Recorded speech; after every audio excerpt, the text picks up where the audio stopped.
recording. Do you see it recording in the top corner? Does it say recording? It should. I've got a button that says record. I can hit record on this. Oh, I've got it. I think it's recording. Sweet. I think it's in the top right-hand corner. Okay, what time is it? 9:30. Perfect. Okay, awesome. Well, I will go ahead and introduce you, Trent Booth, the one and only. I am so freaking fired up that, you had it in your schedule to come on here and just share some amazing tips, advice, support, all that great stuff, because I know that these branch managers are hungry for more. They're hungry for growth and for support and for motivation. And I know that you are one of the best people in our business to provide that to them. Just so everyone knows, Trent Booth is our leadership development and training manager for the entire company. He's an absolutely incredible individual. I have learned so much from him in the last year of working alongside of him. And I am so excited to turn the call over to you, Trent, to just give us all the goods. I'm going to go ahead and mute myself. If everybody could do the same, we will go ahead and let Trent roll with it. Hello, everybody. Very excited to be able to join you here today. I'm actually broadcasting from New Jersey, living outside Philadelphia these days. I've been doing training and leadership development for 14 years. Just figured that out talking with Jeremiah, which is pretty crazy. I've been coaching some people since, I want to say 2005, 2006. One of the first guys I started coaching, I think you've all heard of. His name is Drew Frank, and he sells a lot of knives. And that was going well, so I started coaching Wes Frank as well, and that was going well. So I started coaching people like Trey Harris, and that went pretty well. And eventually they said, hey, whatever you're doing, we should probably make sure that you're coaching full time. And so they made that my job now. So now I do training and leadership development. But I started all this journey back in 1993 when I started selling Cutco. I was a pilot manager my second year. Things were a little different back in the 90s than they are today. And you actually still had to open up a branch after you had run a pilot office back then. So I got to run a branch in Montreal, which would never happen today. But back in 1995, I was a 21-year-old kid, and they said, hey, you can run Montreal. It's a 3 million person city, but 8 hours straight north of here. And I will never forget flying over that city going, that's my island. Like, that's my city, and I'm going to tear this up. And we had a pretty good first summer. We shipped $252,000 in 1995 dollars, back when the homemaker was like $838. And we finished number 5 internationally that year. So 252 was only good for like number 5, which is pretty crazy. It's a very competitive year and had a ton of fun. I remember I had some goals heading into the beginning of that year. Unfortunately, I'd capped my goals at like 100 recruits. Back in the day, if you could get 100 recruits, that was what we promoted as a branch. So in a city of 3 million people, I found a way to get 99 launched, which is pretty sweet. But we still shipped 252 grants. So we had some decent productivity back in the day. I had some other goals, though. I had goals like I wanted people, like 10 people to hit FSL and above, like kind of dirty 30, kind of that equivalent. And I wanted 4 of them to be able to get a shot at the scholarship and become like assistant managers and FSMs that summer. And I wound up having a branch and a district manager the next year, my second year. I wound up shipping a little less in my office that second year, but a lot of good success that first year. So just some thoughts here. I know many of you are in Push Week and you're finishing, some of you SC2. I know that I've invited a couple. I feel bad, Shelby. I invited a couple of friends from Central Region that the branches wanted to get on. I know this is going to be recorded, and a lot of people in Vector East are going to get to see this later, but I'm fired up for our Central friends that are not yet in SC2 Push to be able to really get after it. So some thoughts I've got here. I've got a little bit of a mind map. Maybe I'll take a picture and include this for a little bit later, but I just have some thoughts really more around, I normally don't even use this word, but I'm just going to start with it right now, and that is the word discipline. Because the reality is nothing great can happen if we're not engaging in discipline, if we're not engaging in doing the things that we know we ought to do. And it was Amy Lee from the Midwest region that helped me coin the concept of the integrity gap. And that's the gap between the things you know you ought to do and what you actually do. And there's good news and bad news with this, right?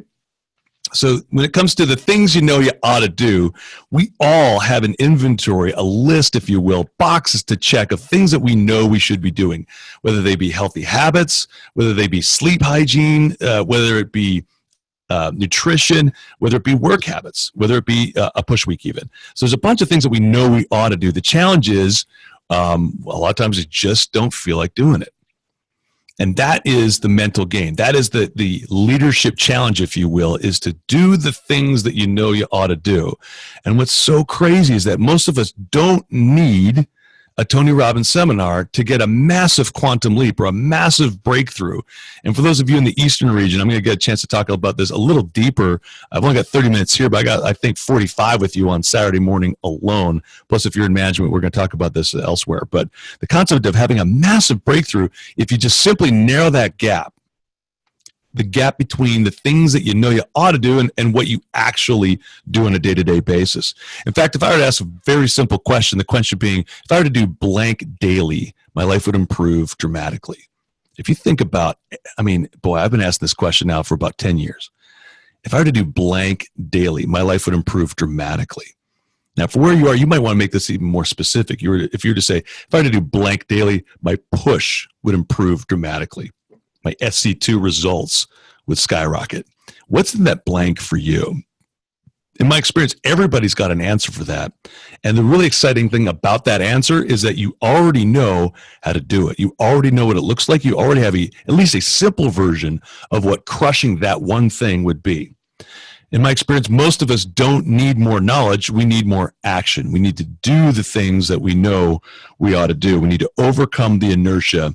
We need to overcome the lack of motivation. We need to overcome starting the habit, if you will.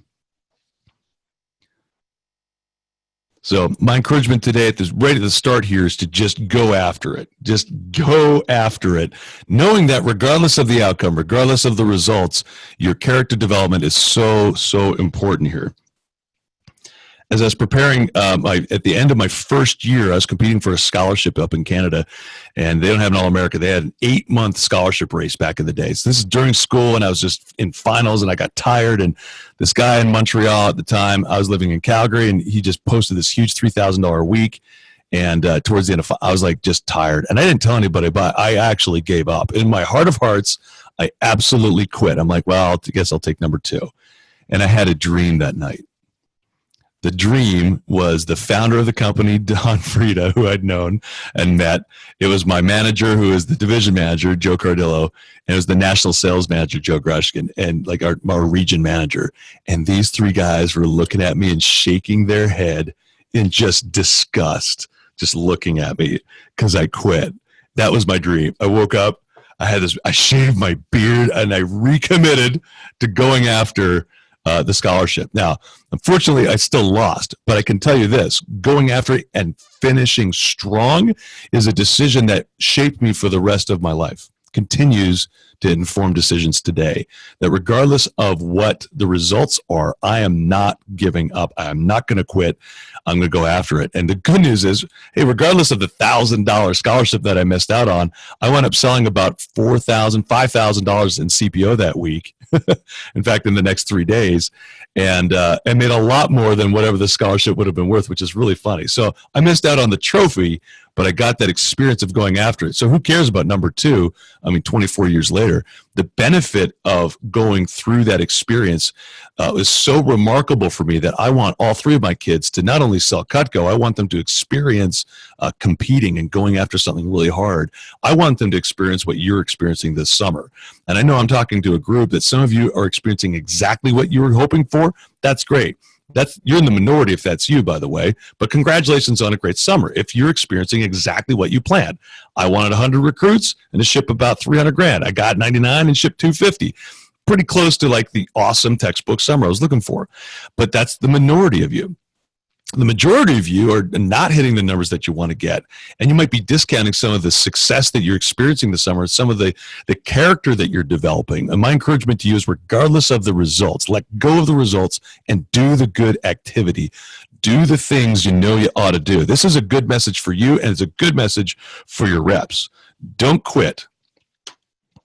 Don't quit. And I want you to take in this for your notes. Your feelings are lying to you. My feelings lie to me all the time. So many people say, hey, trust your gut. I'm like, I can't trust my gut. My gut lies to me all the time. My gut says to me, I'm too tired and I can't keep going. I did ultra marathoning a few years ago. I met, many of you know John Vroman. I used to work in the office with him at sales support. I was like, man, I should run a marathon. I was at the time considering a half marathon. He's like, dude, you should do the just full. Just do the marathon. Danny Lewis is like, yeah, you can do it. I was like, okay, I'm going to do it. And as I started running long distances, I remember the first time I'd ever run 5 miles.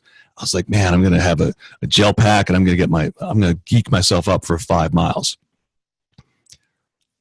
What's so funny is some of you are laughing because I'd never really run before. Eventually, some of my runs were 17 miles for training for this marathon. And what I discovered is that during those runs, sometimes I'd feel good, and then sometimes I wouldn't feel good. Sometimes my body would say, your legs are burning, your lungs hurt, and your head hurts, you're sweating, it's like 90 degrees in New Jersey, you need to stop.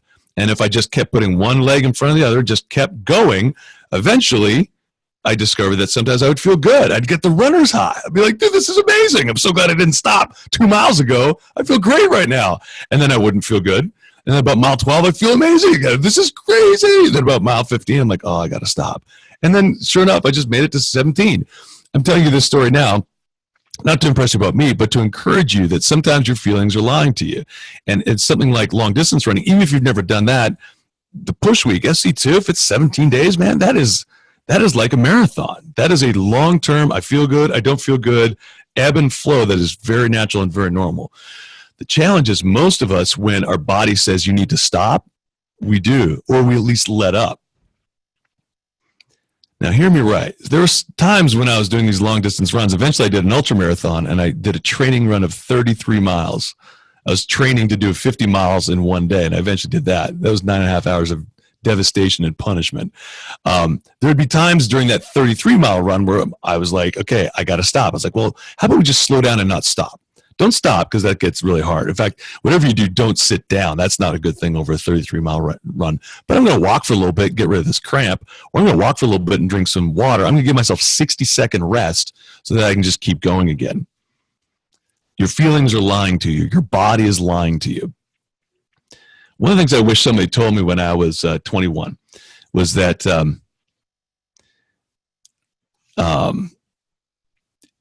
willpower is a limited resource. Willpower is a limited resource. The science is proving out at this point that we all have limited willpower. And there's some books that you could go and research on this one. But the reason I'm bringing this up is that most of us think that we just have to have a big glass of suck it up and just try harder, when the reality is we just probably need to be taking care of our bodies a little bit more and give ourselves a shot to have more willpower. What gives you more willpower is things like enough rest, having the discipline to get the hours of sleep that you need. So many of the people on this call, you've been sleep deprived since April, and that's not helping you. And you were winning the inner battle a little bit earlier. You were overcoming the feelings. You were overcoming your body lying to you before, but now you're tired. And as you get more tired, it's easier and easier to make the just wrong decision or just compromise on what you know the right decision is. So if your feelings are lying to you and you're getting enough rest, you've got a shot of overcoming those feelings that lie to you. If you're getting enough food, that's another one. So nutrition is a big one. Eat the food that you know you need to eat. So in the mornings, making sure you're getting enough calories. My plan was banana and a coffee in the morning, and this wasn't enough. And the reason I'm sharing this within the context of push week and pushing hard is that it's real hard for you to sustain and have the discipline that you need if your willpower is weak. And things that weaken willpower include fatigue, not getting enough sleep, and poor nutrition, which is just not giving you enough energy. So sometimes your feelings are lying to you and you just need a burrito. All right, take care of yourself and get the food that you know you need to eat. All right, I'm going to show you guys something called the decision train, because a lot of people like the decision train. So just to make sure that some of you, this is your first time seeing me, I want to make sure I got this one here. This is the decision train. I did not create the decision train. To my knowledge, I got this from a tract that Campus Crusade for Christ put out back in the day. So Bill Bright may be the originator of this. I don't know. I'm going to give credit where credit is due if I can. But this is actually how most people function when it comes to feelings and decisions and their actions. Most people function in a place where they're like, okay, if I feel good, then I'll work hard. If I feel good, then I'll go. If I feel good, I'll run as fast as I can. If I feel good, I'll get up early and do the push. If I feel good, in other words, my actions will follow those feelings, and I'll make some new decisions as I'm making some good money, and then I'm doing great. Or maybe I'm getting good grades. Everybody's great at being great when everything's going great. Everybody's great at being great or when everything's going great. The challenge is, can you be great when things don't feel good? Can you be the one that makes sure that when the feelings stop, when the engine of the feelings are gone, can you continue to push through with great action?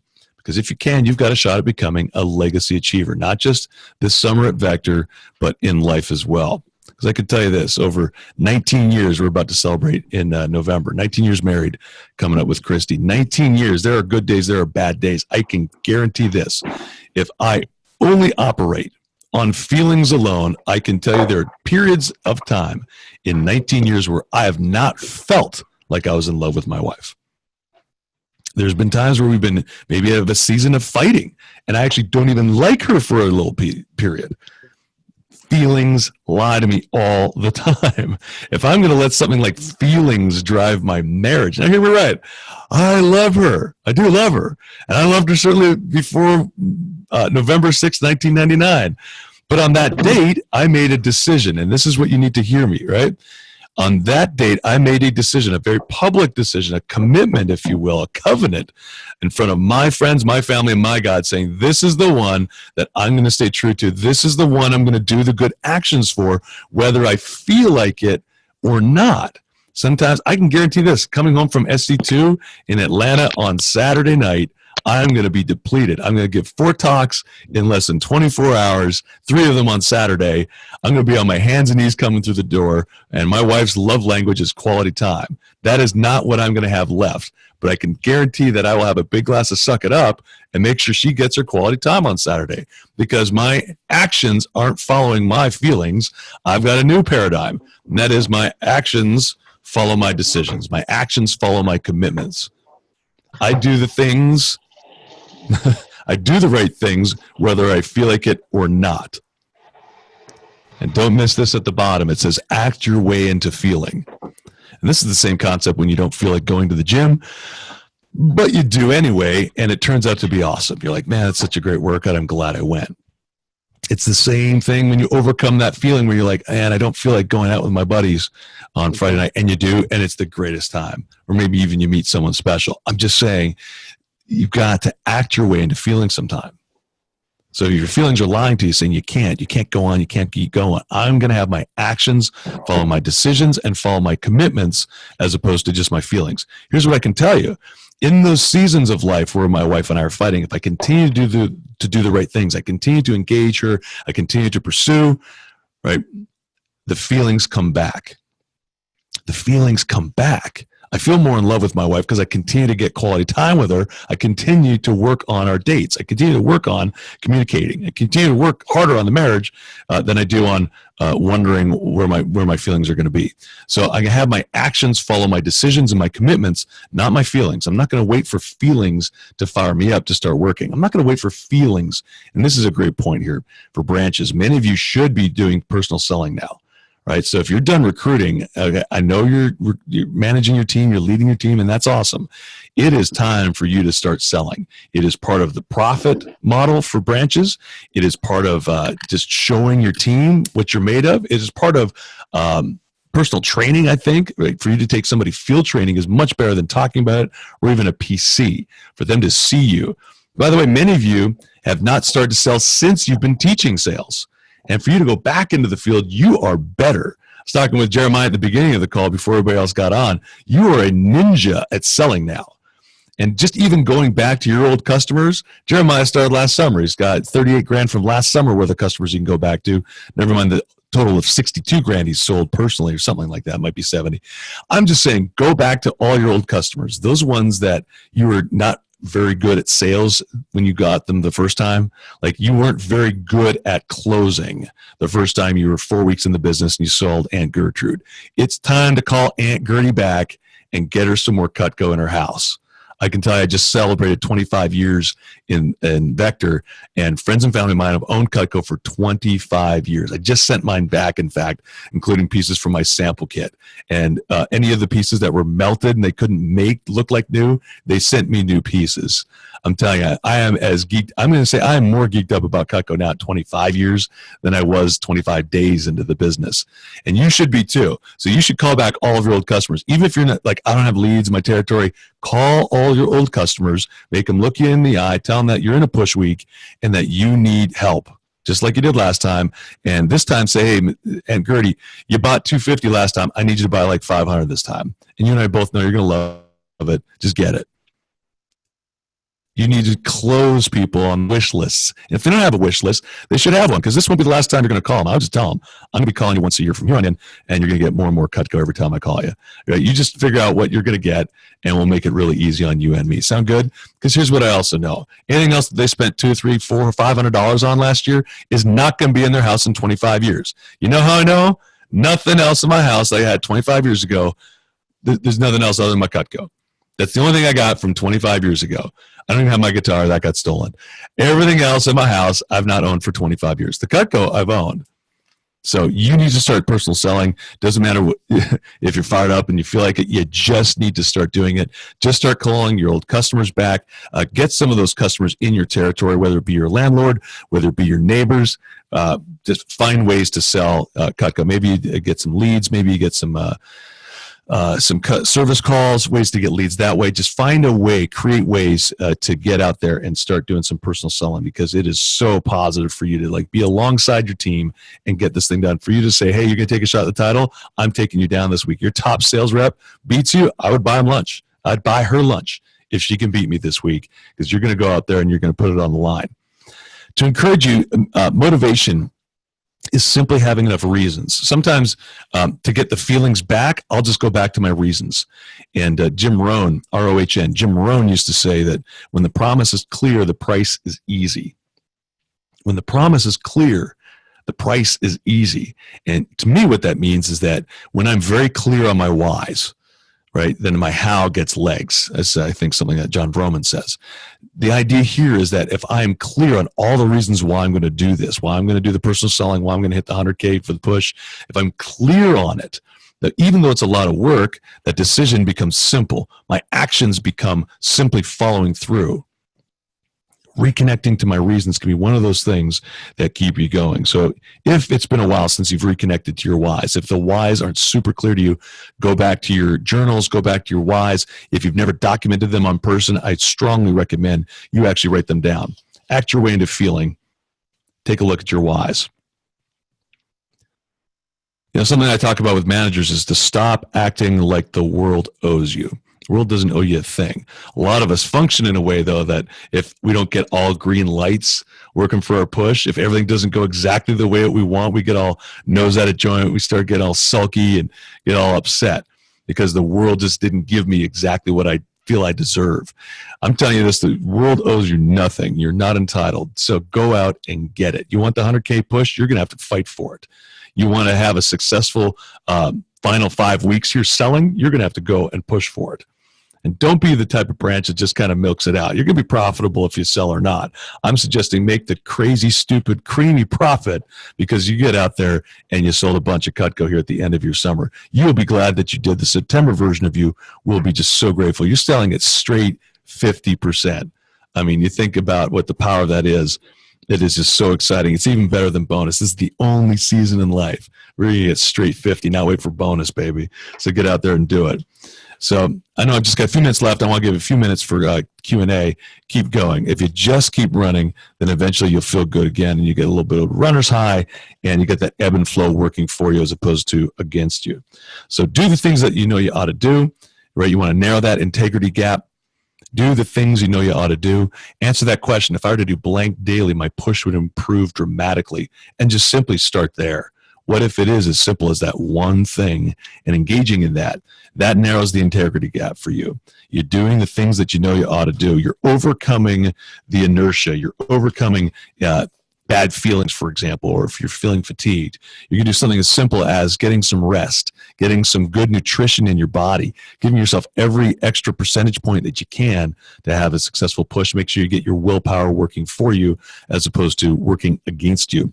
The decision train we talked about, and you can just draw this out. I've got a fancy printout right here, but it is more effective when you just draw this out on a napkin and you explain to people. My strong recommendation is that you bring it to your next meeting and explain to people, hey, this is a natural and normal thing. Most people function in a place where they let their feelings drive the train, and that works great as long as the feelings are good. But here's what you can count on. The feelings won't always be good. And it doesn't matter what the topic is. The feelings, whether we're talking marriage or school or business, it's not going to be all rainbows and unicorns. It's going to sometimes not feel good. And if you're only going to do actions when the feelings are driving the train, you're going to get stuck. The only way to push through is to make sure that your actions line up with your commitments and your decisions.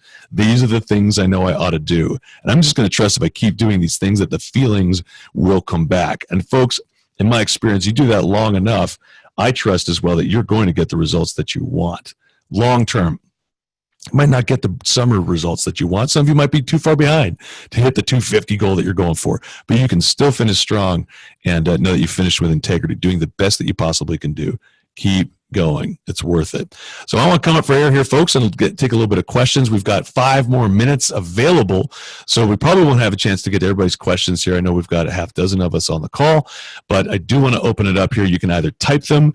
If you're muted, make sure you unmute yourself, or I'll ask if Shelby can help out, maybe just unmute the crowd. And that way, thanks, Shelby. If you have a question, go ahead and flag us or just start talking. We'll open it up for questions now. Questions, thoughts, or comments, or nuggets that were particularly helpful for you as a takeaway? I have a couple questions just on stuff I didn't get all the way. Nice. Just when you said motivation is to have blank, or motivation is to, and then you said something else and I didn't get the rest of the sentence. Having enough reasons. Motivation, if you oversimplify it, is having enough reasons, being very clear on your why. And just expand on that a little bit. When it comes to reasons, I'm very comfortable, and this is a little, I want to say anti-vector, but it's a little outside the box for what we normally do. I am very comfortable examining and looking at the negative consequences of what will happen if I don't do this. And this might not be everybody, and your manager might not like me sharing this, but I can tell you, most of us are not toward motivated. Most of us are adverse or negative motivated. In other words, to get most of us off the couch, it's the promise of pain, not the promise of pleasure. Now, I use both because I'm not sure. Who knows what happens on this particular day? I'm going to use both. I'm going to examine all the reasons why I want to do this positively. What will I experience if I do this from a promise of pleasure type of thing? That's great. But I will also examine this. Usually the one that really gets me is, Trent, if you don't do this, you're going to be mediocre. You're going to be just average. And is that okay? And for me, that is not okay. That is absolutely, I mean, that is like, that gets me going. I'm like, all right, good. That's enough then, right? So I don't want to be wasteful. I've been given so much. I've been given a lot of talent. So I want to make sure I'm taking advantage of that. So, but I'll look at that. Hey, if I don't do this, right, the negative consequence of me being lazy right now will look terrible down the road. I don't like that at all. And that'll be enough to get me going. So for some of you, maybe experiment with that, having reasons. And when you're going through your reasons list, I would go through positive and negative reasons or consequences. If I don't do this, what can I expect positively? And what can I expect negatively? And see if that doesn't help to get you going, get you off the shelf. For example, if I'm right now 6 weeks from the end of summer and I'm not selling personally, I'm like, is that okay? Can I look myself in the mirror and be cool with that in 6 weeks? And I'm not saying avoidance like, oh, I'm going to explain why I didn't do it. I'm like, no, that's not okay. This is something I committed to doing, so I'm going to follow through on that commitment that I did. Jeremiah, that's a great question here. I know you got a couple others, so I'll come back to you if I just want to make sure that anybody else has a question, also gets a chance to ask it. So while Jeremiah's still writing notes, questions, comments, thoughts, or points of clarification that you'd like from the message today? All right, Jeremiah, swing away with number 2. I don't know if I have a number 2. That was like, I don't know. That was just all like super, like, I don't know. That's something I definitely needed to hear for sure. The whole in the beginnings, like the things that you know you have to do, doing the things that you do, like you don't want to do type deal. Like that hit really, like that hit. Yeah, you know, it's funny. I've been coaching for about 12. I think we talked about 13 years now, since like 2005. And the reality is, it's almost that simple. If you just simply do the things you know you ought to do, you could hit the number. In fact, I would share this as I was looking through the like their first branch year wasn't super awesome, and then their next year, like somebody shipped 550 grand. Oh, it was Kevin Barth, one of Drew Frank's guys. Like went from like not successful branch to like 550 in his first 8 months open, which is, that's a wow. It's really a testament to the fact that most of us have enough knowledge to ship 1 million in our first year. Most of us don't hit that because most of us don't have the discipline to fall through and do all those things, including the organization and the planning, etc. So some of that is just, you know, kind of like stored potential until fullness of time, and then you're ready. The key is, in many cases, just buying you enough time, profit-wise, keeping you comfortable emotionally, etc., to be able to experience those things. But the reality is, most of you have it right now. And the encouragement is, some of you are going, okay, if you took the me right now and put me back in May, I have the summer I want, because now I've got this. Now I've got it. Now the mind is open. I'm like Neo in the Matrix. I see it. I get it. Now, can I have a do-over? You don't, but you can finish strong. You can write the happy ending. You can write the great story for the end of your branch summer here. So, folks, it's 30 minutes on the minute here, so I'm going to close it off. If anybody needs to go, I'm going to hang out for a few minutes, but we'll probably stop recording at this point, or maybe we'll let it run. I don't know. I'll let Shelby decide that one, but we do want to commit to you, because we know you're very busy with SC2 schedules, that we keep this to 30 minutes. So thanks for being on, folks, and for being awesome. This is going to be recorded, so if you have friends that couldn't attend live, it will be made available through the Branch Impact. So thank you, Shelby, for awesome work that you're doing. I know it's making a big difference for a lot of people. Absolutely. Thank you so much, Trent, for being on this call. And oh my gosh, all the goods that you gave are just incredible. I know that from a branch perspective, I mean, this topic of the decision tree is so valuable. And I'm really, really grateful that you had the time in your schedule to be on this, to be able to serve everybody that was on it. So thank you so much. And we can keep on recording if there's any more questions. That way we don't miss out on any of the goods that you might give. Hey, I got one. Nice. How you doing? Who's this? This is Christian Mancino from the North Monmouth branch office in Central New Jersey. Hey, Christian. How you doing, man? I'm doing well, thanks. Yeah, I actually, the first time I heard you was back in the Miami boot camp, and I think that was last year. And like a lot of good things I took away were just in terms of like, you know, the discipline, the motivation. I heard you ask that question earlier in terms of like doing this daily. I had put down phoning the first time I heard you ask that question. But now for me, it's more about like, you know, appreciation and gratitude, and like, you know, trying to cater to the people I have going. So like the people I have currently selling. So I guess my question was just in general of, because I'm like burnt out. You know, I've got I know a couple of branches too where it's like I'm tired. I'm not gonna lie. And I'm looking forward to August in terms of where I was going to kick back, see some friends, you know, golfing, fishing, stuff like that. And so I was just going to ask us in general, if there, you know, what for you was able to get you to like that next level in terms of like the discipline, the motivation to keep going, because, you know, I know once I go back to school, I'm like afraid of being like devectorized as an, you know, as an example. So I was just going to ask in general what you like what tips would you be able to give to keep the foot on the gas pedal, just because I don't want to, you know, just slow down with my office closing and everything. Yeah, boy, it's a really great question, Christian. I appreciate you asking that. In fact, you're not alone. It's part of the reasons why I just go there in the messages and just acknowledge, hey, folks, most of us have been jamming hard. I just talked to some folks from Team Canada last week. They break like literally April 28th exams are done. So they've been jamming since like March. And dude, I don't care who you are. You've been going for 100+ days. You're going to feel the burn. You're going to be tired. And anybody says that they're not is lying, or I don't know, maybe on a substance that's just not sustainable will probably hurt them. I'm going to suggest a couple of things. Christian, in many cases, for the people I coach, they already have the answers. In fact, I think the best answer I would recommend you put in the form as you were forming your question. That is, how do I ensure that I don't take my foot off the gas pedal? I'm going to show you something here. This is all right. It's worth a little hiatus there. This is a journal. It's my Jim Rohn Leadership Development Journal. And this is something that helps me think specifically. All right. So, first of all, I would strongly recommend that if you haven't already, just document some of your favorite stories already from your branch summer. You think you'll remember, and hear me right, you won't. You've probably been super busy, so you probably won't have time during SC2 push, but I'd schedule some time in August as you're kicking back, as you're fishing, as you're getting together with friends. Make sure you record some of this for future self. I went back and looked at my branch journal from 1995. I was so fired up. It was like a day before I opened my office, and then the next entry was July. And I was so upset. I wanted to go back in a time machine and wring 21-year-old Trent's throat because I'm like, dude, what is wrong with you? Like, I was expecting to open this time capsule and have all this awesome, and I didn't document stuff because I was just too busy. And I thought I'd remember. And folks, you forget. You totally forget. So give yourself a gift of this. But the reason I brought this up, Christian, is if I'm having thinking challenges, like, okay, I'm worried about taking my foot off the gas, you want to actually acknowledge that. You want to process that. And I would encourage you to write down answers of how I can make sure that this won't happen. You probably already know how to make that not be a thing.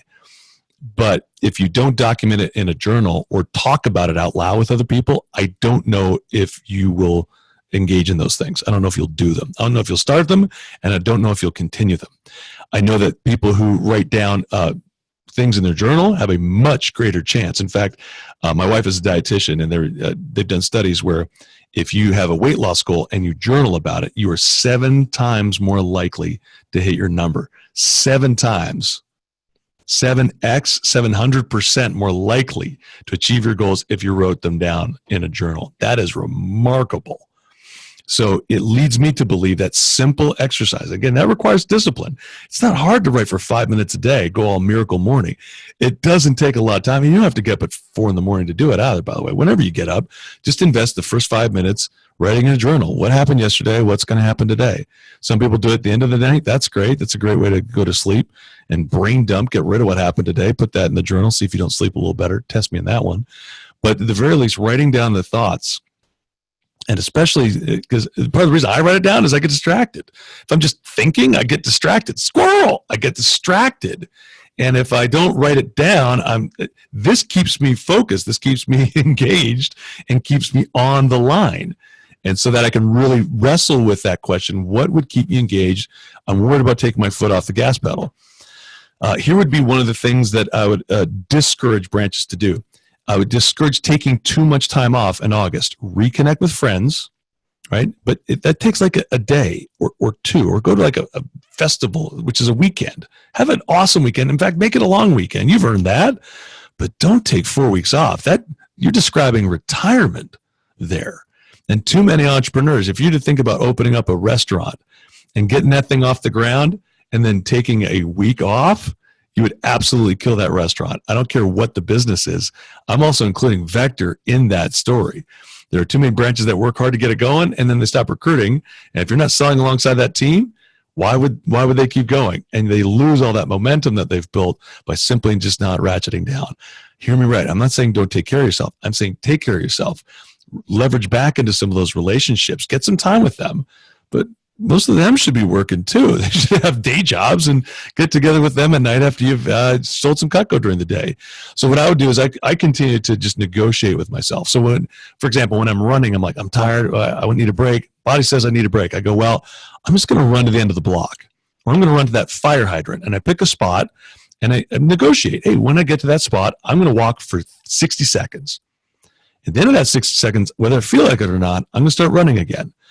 And how I would apply that to a branch manager right now, I'd say, listen, when I get my 5 demos lined up, I'm going to go out tonight. If I don't get those demos lined up, I'm not going out. I would do it like this. Hey, when I get 1,000, when I get my grand day, 1,000 CPO for the day, then I'm going to buy a round. If I don't get that number, again, I'm negotiating, and I'm kind of like doing mind games with self to just get a little bit more. Just to get a little bit more, to keep going. And also keep in mind when I said, hey, at the end of this 30 seconds, 60 seconds, I'm going to start running again, regardless of how I feel. I'm going to go fishing, but I'm going to make sure I have demos lined up at the back end of that, or PCs, to make sure I keep that going, because it's real easy. You're flamed, you're tired. Real easy if you sit down to not run the marathon anymore. So you want to rest, but just rest long enough to keep going. One of the things Jim Rohn used to say in his books is, don't rest too long or the weeds take the garden. And I can tell you, during an ultra marathon, 9.5 hours of running, if you sit down, you're done. You can slow down and take breaks and walk, but you don't ever want to sit, because it's really hard to stand back up and start running again. So I encourage you as a branch, don't take a week off. Take a long weekend, and make sure you're bookending that long weekend with activities that you make it easier on yourself to keep going. The goal is to finish strong, not just kind of whimper out the rest of the summer. Hope that helps, Christian. Did I nail all the things you're looking for there? Yeah, that was that potentially just changed the rest of my summer. I just woke up. Thank you. Nice. Figuratively and real. Okay, I'll take it. I wish somebody had told me that, because I stopped PDIing my people in August, and we shipped 252, but that could have been a lot more. Could have been 275, could have been 300. I don't know, but I just stopped PDIing my people. Why? I was tired, and I stopped calling them, which is horrible. But it's a cautionary tale. Make sure you don't do that. Don't do that. I'm still here. I didn't. Don't get distracted by the squirrel. Oh man, it's so easy. Keep in mind you're tired. And again, willpower has its limits. So if you're tired, you're going to want to do the things that feel good. Taking time off and fishing and all that, you should do that. You've earned that. But you rest long enough so that you can keep going. So rest isn't the goal. Right? So you rest long enough so that you can be sharp again. You rest so that you're refreshed and you're rejuvenated and going back into it. Rest isn't the objective. It's not the goal. It's not the end game, if you will. Hopefully that helps. I would even encourage that during school. Right? Say, hey, we'll go back to school. And it's funny, when you think about how busy you've been this summer, going back to school is going to be a break. It literally is, though, at the same time. Like, that's exactly what I'm thinking about. Right. You're like, dude, I can't wait till I'm just working on papers and presentations and stuff. Just going to class. Compared to what you've been doing, a lot of times we find people, their grades improve when they go back after running a branch summer. It's one of the reasons why I want all three of my kids, not just to sell for a summer. I want them all to branch. I want them to all have that experience and have their eyes open like yours have. I also have a question. Yes, sir. Who's this? This is Alvin. I'm branch manager in Columbus, Georgia. Hey, Alvin. Looking forward to seeing you on Friday. Me as well. So my question is, how do you emotionally pour into your people when at a point where you're tired, they're tired? Where do you find, I know it's the right thing to do, pouring into my people, giving them the motivation that they need, but I just don't know where to get that or find that. Oh, what a great question, Alvin. I really appreciate you asking this one too. This is really good. This is where we've spent a lot of our time in leadership development as a department. Is we have something called leadership development days. And one of the things we really focus on is what things rejuvenate you, what things pour into you. And one of those things definitely is people for me. So I make sure I get around people that I love, people that, like, I got a short list of people that I know will pour into me. Hear me right. I've got people in my life, and I know you do too, that just take energy from me. And they don't get a lot of my time because I don't have much to give, especially if I'm in an SC2 push. So I'm going to spend less time with the emotional vampires in my life. They're just going to drain my life force. They get less time. Now, as much as there are emotional vampires out there, there are also emotional unicorns. And those are the ones that give you life. Those are the ones that fire you up. Like when I talk to my old man, I talk to my dad. He lives in Vancouver. We got a 3-hour time shift. But if I talk with my dad, I'm going to laugh. Whatever situation I'm in, I'm going to feel better about it at the end of it. And I'm going to feel like I can run through a brick wall and I can do it. You've all got people like that. I'd recommend that if you don't have a person like that in Vector, you go get one, you go find one. One of the things I love about this Branch Impact Group is that it kind of widens your circle, your sphere of influence, so that you have access to more people. So if you don't have one naturally right now through your division or region, you can get one in Vector East through that page. And maybe your post is just, hey, looking for a Vector unicorn. And somebody listening to this call will know what that is. I'm looking for someone that's going to pour into me. I'll pour into them. and we'll be able to keep going. Hear me right, though. Be careful of the vector emotional vampires, because they exist in our business. Anybody that, if you're having a bad day, is going to pile on to that bad day and like, yeah, it suck. They're a vector vampire, and they don't usually last too long. So, we don't worry about really taking them out. They just kind of self-select like Darwin, and they're usually not here very long. But don't spend time with them. Spend time with the people that give you life and give you energy, because you're asking a really important question. A lot of us just function like, hey, there's something wrong with me if I don't just have an endless supply of love and energy for my people. That is not the case.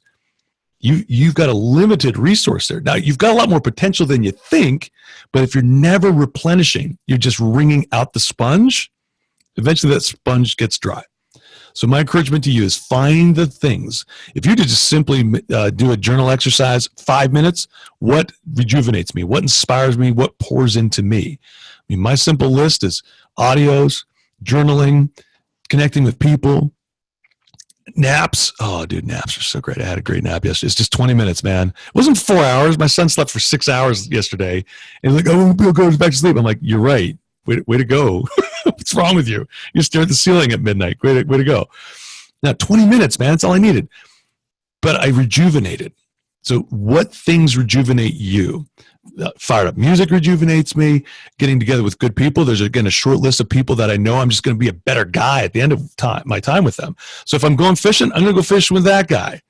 Right? So find your people, find your voice, find your vector unicorns, and make sure you're getting poured into so that you got something to give. So something we talk about in Leadership Day, and this would be good for your notes. You can't give what you don't have. Can't give what you don't have. If you're not feeling loved, it's real hard to love. If you're not getting encouragement, it's real hard to encourage. So go to your sources. Don't isolate. Don't be an island. Make sure that you are rejuvenating so that you got something to give. And this is an important time to do it, folks. I'm suggesting here when I say the weekend, hey, take a long weekend. Schedule it. Talk about it with your manager. Don't just take it and blame Trent Booth. Talk about it with your manager, right? And say, hey, this is the time to schedule. I've been really excited about going to see the Foo Fighters, and we're going to go. Some of you are going to be like, okay, I want to get fall down drunk. That's great. Do what you got to do. I wouldn't do it for a weekend. I wouldn't binge, but just do something where you can blow off some steam and rejuvenate, connect with good friends. This is part of the reason why we do it. Is we work real hard so we can enjoy that. Some of you are working hard towards trips, though. I know, like in the Midwest, I think they have a contest to be able to go to Hollywood, which is sweet. I mean, keep in mind, the best and brightest of Vector are going to be in Hollywood around that time. You're not going to hang out just with other branches and best district managers in your region. You're going to get to see top champions all across Vector if you win that trip. Okay, so just to encourage you guys. What I'm saying here is make sure you're pouring back into the sponge so you got something to pour back into other people. Don't just ignore that, Alvin. That is an incredible question and one that can also save your summer. Thank you so much.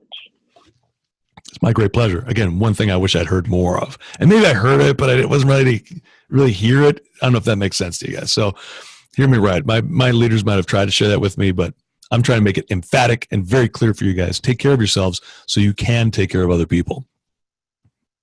Maybe the answer isn't just one more cup of coffee or just another Red Bull. Maybe you need a nap. Maybe you need to actually nourish your body with some actual nutrients. Hey, I got time for another question if anybody has one. We've also had a pretty robust time here. This has exceeded expectations, which were pretty high coming in, by the way. It's a pretty strong group. I know John Kane was on here the other day. By the way, if you've not listened to that recording, you want to go back and check out the John Kane recording. Because as cool as Trent Booth is, because John Kane made me that way. You want to get some time with John Kane. You want to go straight to the source then. Pretty sure that thing can cure disease. If you go listen to that message. Question, comments, or thoughts? Go ahead. Yeah, this is Christian again. I had another question, if that was okay. Follow up, absolutely. Yeah, I was just gonna ask you more importantly, just because I've never really listened to someone that just have always had so much energy. Regardless of who you're speaking to, you always just kind of give it your all, 100%. Doesn't matter what's going on behind you or behind closed doors. So I was just gonna ask more importantly for you, what's allowed you to be able to go ahead and filter all the negativity out or any stressful thoughts and be able to give your all to the person in front of you or for that customer, for that rep or for that person who might have a question for you. What's allowed you to be able to just be the best version of yourself just because you're such an easy person to talk to and listen to. Oh, thanks, Al. And I appreciate that compliment. That feels good. For me, it started with, it really starts with a decision. So as I'm journaling my thoughts, as I'm journaling my philosophies on the business, one of the just core values for me is just helping people. Helping people, the altruism of just really diving in and being all about this person. And having a chance to study under John Kane, this is something I've refined and just gotten better with because he is so good at it. Words like empathy. Empathy is placing myself in their shoes. So even before a call or before a coaching session, I will say, okay, if I'm them right now, what are they experiencing? What does the world look like through their eyes? Not my eyes. What does it look like through, as best I can, putting myself in their shoes? Something that I'll try to do is eliminate distractions. So if I'm having a PC as a manager, I would close down my computer screen. I would close any books that I've got. I would just eliminate the phone. I wouldn't even just silence it. I don't even want to hear it ringing or see it. I get that thing out of the way. And so that this person feels, for all intents and purposes, like they are the only person in the world. And if you think about it, in a world that is attention deficit, and I'm being very harsh here, our world right now, our culture is so distracted. When you show up and you are not distracted, you are wildly different. You have a very different brand than anything else that these people have experienced. And it might be easy to quit a job, but it gets very hard to quit a relationship. And relationships are really forged very quickly when people feel like they're getting 100% of your attention and time. When they get 100% of your focus. When you can look them in the eye and you're not distracted by that phone, they've probably never felt that before. Let me say this. Some of them have never felt it from their parents. You might be the best man, Alvin, that they've ever known. And I take this very seriously, that we're going to impact people all over the place from all different walks of life. And some of them walking into your office have never felt that type of love, that you are just radically sold out to their success and to their well-being by you eliminating distractions and just focusing on them. So this is Christian. I got distracted. Yep. Sorry. So I'm talking to Christian here, but I'm suggesting here that by you focusing on these people, right, it's very different than anything that they've experienced before. This one thing can be a silver bullet in terms of development. This one thing can be a silver bullet in terms of you making sales, completely being undistracted and stated positively, being completely focused on what's happening right now. Now, if I were to suggest here even success in life, if I can do that with my wife, we'll do this where we'll go on a date, we'll just put the phones away so I can just 100% focus, make eye contact, not looking at other things, not looking at TV screens. I'm just looking at her. So I'll take it even further. When I do a demo, the TV isn't in front of me, right? It's to my back. So I don't want to see that. If I'm doing a demo, I might even just ask, hey, can I shut that down? It's great. I'm just new and I'm not very good. I get distracted easily. I don't want any distractions there. I put the phone away. I mean, my kid's even in the car right now. If the phone rings and I'm with my kids, I'm not answering the phone. They know they're the most important thing in my world, the most important people in my world. And how am I demonstrating that? I'm not taking the call. Once in a blue moon, it's John Kane. I got to take that call. I'll ask permission. Hey, kids, I normally don't do this. Can I take this call here with John? They're like, yeah, Dad, totally. Very different feeling. For you to treat your reps like you're really serving them like this, massive shift, massive shift. So I'm not sure if I answered your question there, but you're triggering a thought which is pretty important to me. It might seem like I'm super energized in that moment, and that is intentional, right? To be able to really listen, and that engaged listening that I'm describing here is so important. I think it would be hard to overstate the importance of being able to have that engaged listening feel. People feel like it's really energized, but really listening. Here, let me even take it one further. When I'm listening to somebody, and I think I've done it a couple times here, I'll do reflective listening where I'll say, hey, what I hear you saying is this. And I'll use some of their words, some of my words to restate what I think I heard them say. This forces me to listen better, by the way, right? There's a built-in accountability, because if I'm going to repeat back to them what they're saying, I really got to engage. I can't be thinking about what I'm going to ask next. I got to think about what they're saying. When I reflect back like this, now they've got an opportunity to either affirm, yes, that's exactly what I meant, and they feel heard. occasionally they're saying, hey, you heard it right, but really what I meant was this. So now we're clarifying, which is communication 101. It's actually even higher level than that. This is deep level communication when not only are they throwing the pitch, but I'm catching it. And we know that I caught it because I'm showing them the ball. In this case, I would say, hey, I'm hearing you say this. Is this it? They go, well, no, this is what I'm saying. Because sometimes I did miss it. Sometimes I was really engaged and I didn't catch what they were saying. So by clarifying or doing what I call reflective listening, and I didn't invent that, but reflective listening allows us to clarify during the conversation what's happening. So now communication is deeper, communication is more meaningful. If you think about it, it's a very basic way to build trust. So if relationships are built on trust, this is a shortcut that we can engage with and utilize to be able to connect very quickly with people. And again, they might not be able to explain or describe or show the work of why they feel connected with you, but people will feel very quickly connected with you based on how you're listening. I agree. Yeah, that helped a lot. Thank you. Awesome. My pleasure. Christian, sorry for calling you Alvin, man. I was on a track there. Shelby, thanks for distracting me and telling me I was running down the track of Alvin. I also love you, Alvin. That's good. Speaking of me, I actually have one more quick question if you have time. Yeah, man, go. This is what I got today. I mean, I got other great stuff, but go ahead. So this at SC2 this year, I'm giving my first talk to branches about why they need to branch again. And Scott Dennis has given me a lot of guidance on that, but I'm still very nervous about my first regional talk. Sure. I want to know what advice you could provide for that. Well, first thing I encourage speakers is just make sure you know what you're going to say, have a take, and maybe you try organizing your thoughts a different way. So you might have it written all linear, like in paragraphs, and that's fine. That's a good start. But I would eventually encourage you to do what I call a mind map. And again, I didn't originate this. A lot of people do this. Person probably I would say I learned this from the most would be John Berghoff. But it's just a very non-linear way, a little more flow chart way to kind of think. And it kind of spoke off in that way. Usually I've got only 2 or 3 points during a talk, even if it's only 10 minutes or 40 minutes. I usually keep it to 2 or 3 points, and then I'll spoke off of those 2 or 3 points. So that would be one thought. Another thought would be to encourage you. You're mostly telling your story, and it's hard to screw up your story.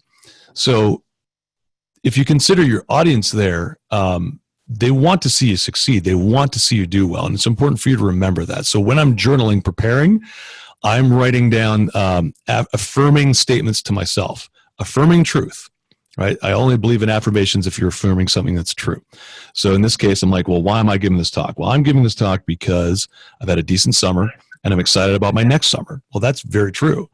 Why me? Well, if I don't speak, I'm going to be able to reach some people that only Trent Booth can reach. Or only Alvin can reach. I think it's Alvin this time, right? I'm getting all confused here. But the idea is that I've got a voice here, and my voice is important. So there's been times, speaking of Berghoff and Vroma, there's been times where I've followed both of those guys at a conference. Can you imagine following John Vroman and John Berghoff? I mean, I had a break. That was even worse. So now I get to have this existential angst as I think about, like, how am I going to follow those two guys? And in my journal, I had these notes where I was like, listen, some people are really fired up by Vroman and really fired up by Berghoff. And I can't do what those guys do quite the way that they do it. But I can do Trent Booth in a way that they can't. And there are people that will only get my voice and only really tune in with my voice and my experience and my delivery. So if I don't bring my voice not only won't get heard, that message won't ever get delivered. So to encourage you, if you've been tapped for a message, somebody creating that agenda believes that your voice needs to be heard and that your story needs to get out there. And I would encourage you and affirm the truth that if you don't share that, it will never get shared. And frankly, the world needs your voice. The world needs your story. So I encourage people to forget about what they're not great at, forget about what they can't do. And at this point, just really focus in on what you can do. Give the best talk that you possibly can. Write a great opening. Write a great closing. Doesn't have to be super contrived or even funny, but just give some thoughts. Just come at them from the heart and tell them what's true. Tell them about why you're excited about next summer. all the reasons. I'm sure you've got some prep points that Scott would like you to hit, but I would even say don't feel like you got to hit all those points. That's more of a guidance and a direction. Really ask yourself, what is my message that needs to get out to this group? And I would encourage you to just keep a really tight bullseye in terms of what I'm going to include and not. So when I'm doing message prep, I really try to keep it to the bullseye. I write down a sentence, like a very simple sentence statement of what is it I want the group to get out of this message. Once I define what that is, anything that does not serve that might be great, but it doesn't make the talk. I cut it out. All right. Thank you so much. So hopefully that helps. I'll look forward to seeing that this weekend. It's going to be fired up. That's going to be Atlanta, right? Correct. Very nice. I'm excited to see that. I think you should branch a second time. I love it. I think it's a great topic. So much of the time, I mean, like you said, you figured it out. Like all these things you figured out, if you put yourself back in May, dude, but this is actually even better because you're going to finish strong too, and then take that person and put them in the next May. It's better than going back in time. Maximum return on investment, man. I'm a huge fan of that. Yeah, I definitely agree. And actually, so one other thing, this is Christian again, just in terms of a book, like the one book that would you say sets you on a, like in terms of like your career path with, speaking, career coaching, helping people, like what book gave you a lot of the guidance and wisdom that you have? This isn't going to hit the bullseye of what you're asking, but the essence I'm feeling here is hey, Trent, if you're talking to a group of first-year branch managers, what one book you absolutely feels essential for them to have read? I'm going to suggest The 1 Minute Manager by Kenneth Blanchard. So I'm suggesting that some of you have read it or at least passed your eyes over it, but you couldn't tell me the 3 big points from the book. That's not helpful. This is a book that deserves to be mastered, and it doesn't take long because it's only 100 pages. It's a very simple read. It's one of those books that if you've never read it, you'll read it now and you're going to get angry at 6 months ago you that did not read that book because it is so easy to implement, and it really is the blocking and tackling. It's the ABCs of coaching is in that book. So start with the 1 Minute Manager. My quick sales pitch on that is this. 3 concepts he talks about. One is 1 minute goal setting. You make very clear in no uncertain terms exactly what's expected. What's great about this is we build a lot of this into our normal program at Vector anyway. 1 minute goal setting. Now it's not really 60 seconds, but his concept here is that it's very simple. It doesn't have to be super elaborate. You can at least use this for PCs now. 1 minute goal setting. Then he says, catch him doing something right. 1 minute praising. The key is to make it specific, make it repeatable. Hey, I really like how you used voice inflection when you were reading the script just now. You've made that very specific, and that's something that's now repeatable, which is infinitely better than you're awesome. Just saying you're awesome is not repeatable and really not super helpful. In fact, it can even feel manipulative, and people might even question it, especially if you just say you're awesome to everybody. That can be weak sauce. The first is 1 minute goal setting. The second is 1 minute praising. The third is 1 minute redirect. And when they do drop the ball, we cover the behavior and not the person. So we attack the behavior. Hey, Christian, listen, I noticed that you were late for the meeting today. As I mentioned in training, I expect that when somebody's late, they have a good reason for it. And now I'd like to hear that reason. Just didn't give yourself enough time. Okay, listen, Christian, because I care about you as a leader, I want to just reiterate why it's so important for us to come on time. Vector time is 15 minutes early, so if something like traffic happens, you're still at least here on time.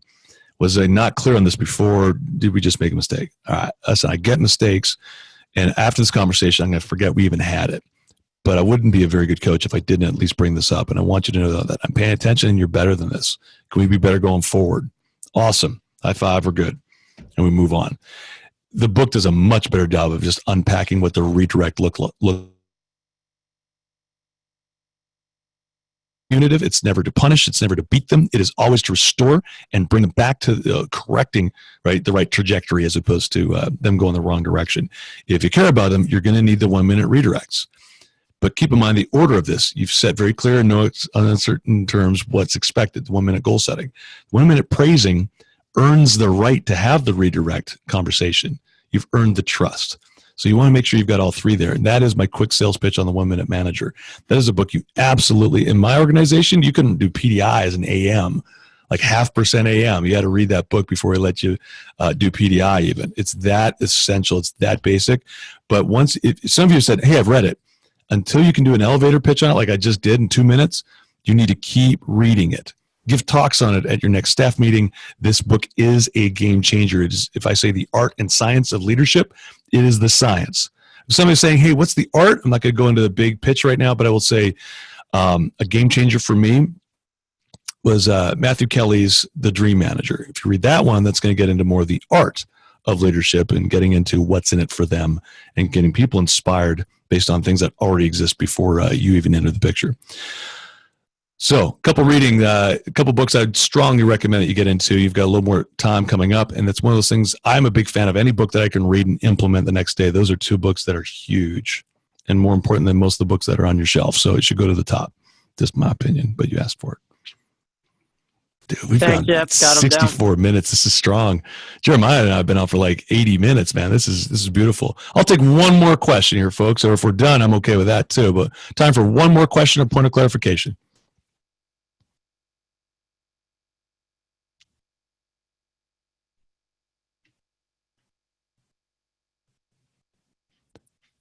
Again, you guys have been outstanding. Is that Tokes? You got one here? Yeah. So go ahead. One randomly, last second. Probably for the reason, like the question that I actually have.